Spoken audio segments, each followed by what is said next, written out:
2 উইকেটে 26 ভারতের ফার্স্ট ইনিংসের চেয়ে বাংলাদেশ এখনও ঠিক 26 রানেই পিছিয়ে আছে। কানপুরে বৃষ্টির কারণে প্রায় 7 সেশনের খেলা হয়নি।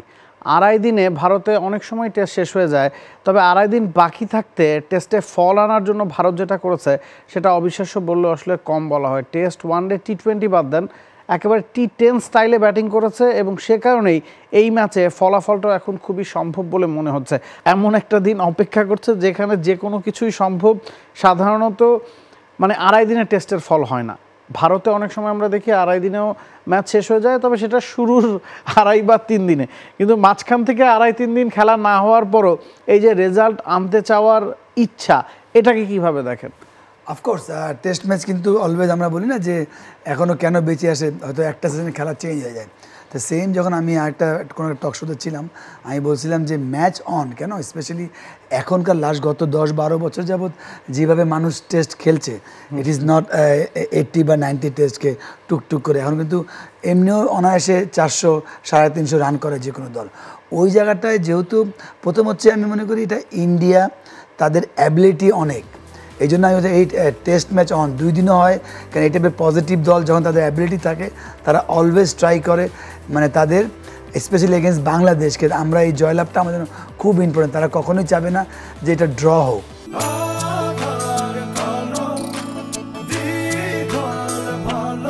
ফ্রেশ কোকোনাট থেকে তৈরি বাংলাদেশের তেল, বাংলাদেশের জুই। ওই জন্য এই বৃষ্টির বাগড়ার জন্য যতটুকু তাদের কন্ট্রোলে নেই, বা যেটা তাদের কন্ট্রোলে আসছে যখন দেয়ার প্লেট লাগে হ্যামার্ড, তারা সকালে আপনার হইতে পারে একটা বল তো লিভ করবে, ছাড়বে। ওই জায়গায় রোহিত শর্মা যেভাবে অ্যাটাক করে টোন সেটটা করলেন, একদম ক্লিয়ার মেসেজ দিয়েছেন যে বাংলাদেশকে যদি এই টেস্ট ড্র করতে হয়, টাফ টাইম করে ড্র করতে হবে। 470 রান টেস্টে একদিনের সর্বোচ্চ, সেটা ভারত শ্রীলঙ্কা ম্যাচ দেখেছিল ব্রাভোর 2009 সালে।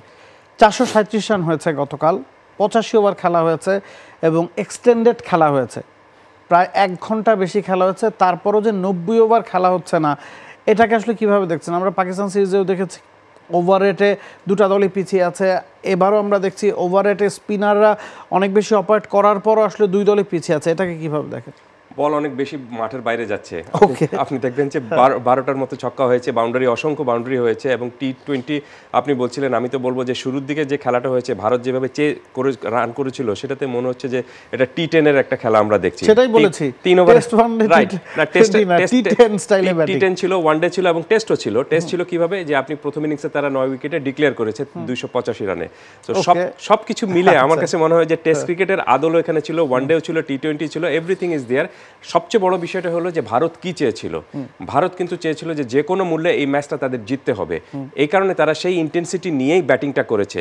প্রশ্ন হলো বাংলাদেশ কি চেয়েছিল, এটা কিন্তু অনেক বড় প্রশ্ন। বাংলাদেশের ব্যাটিংটা যদি আপনি দেখেন, আড়াই দিন খেলার পরে আপনি মাত্র 35 ওভার ব্যাট করেছেন, তারপর আপনি ব্যাটিং করতে নেমেছেন, 3 উইকেট ছিল, 107 রান, হাতে সারা দিন ব্যাট করার সুযোগ ছিল। এই জায়গাতে একটু থামাই, সেটা হচ্ছে বাংলাদেশ হাতে 7 উইকেট নিয়ে ফ্ল্যাট উইকেটে 40 ওভার ব্যাটিং করেছে ফার্স্ট সেশনে। ওই জায়গাটা থেকে আসলে ভারত চড়ে বসার সুযোগ পেয়েছেই না।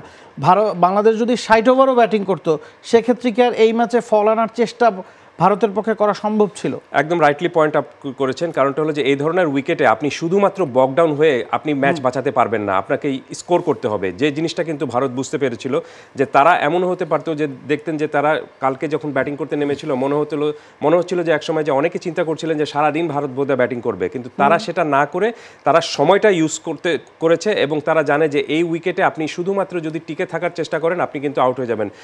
জাস্ট আউট হওয়ার জন্য you need a good ball only, এবং সেটাই কিন্তু হয়েছে। এই কারণে ভারত যতখানি সময়টা পেয়েছে ততখানি সময়টা তারা ইউটিলাইজ করেছে।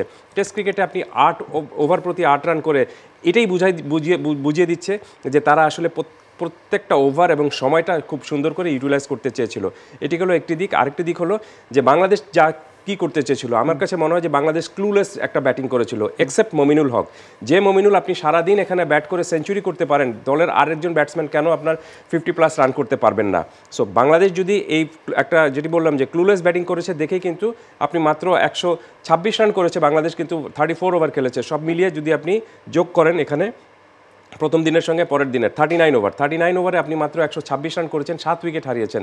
দ্যাট মিনস আপনি কিন্তু কি করবেন সেই আপনার ঠাউরটা ছিল না ঠিক মতো। এই প্ল্যানটা না থাকার কারণেই কিন্তু বাংলাদেশ আজকে এই ম্যাচ হারার ঝুঁকির মধ্যে পড়ে গিয়েছে। আর আপনি বলছিলেন যে এই ম্যাচের সম্ভাবনা কি হতে পারে, এনিথিং ক্যান হ্যাপেন। আমার কাছে মনে হচ্ছে যে দুটো ঘটনা ঘটতে পারে। এমনও হতে পারে যে আপনি দেখবেন যে প্রথম সেশনে ম্যাচ শেষ হয়ে যেতে পারে এক, অথবা বাংলাদেশ ভারতকে একটা চ্যালেঞ্জও জানাতে পারে। কিভাবে? আপনি বাংলাদেশ যদি এই ম্যাচে 250 রান করতে পারে তাহলে দেখবেন যে শেষের ইনিংসে 200 রানের টার্গেট যদি দিতে পারে ভারতকে, ভারত কিন্তু চেস করবে, যে কোনো মূল্যে ভারত চেস করতে নামবে। আর উইকেটের যে কন্ডিশন তাতে আপনি দেখবেন যে বল কিন্তু ভালোভাবে টার্ন করছে, একটু লো হচ্ছে। For more updates, subscribe to our YouTube channel and click on the bell icon. Follow us on Facebook and Instagram. Download T-Sports app to enjoy exciting games and highlights. Visit tsports.com.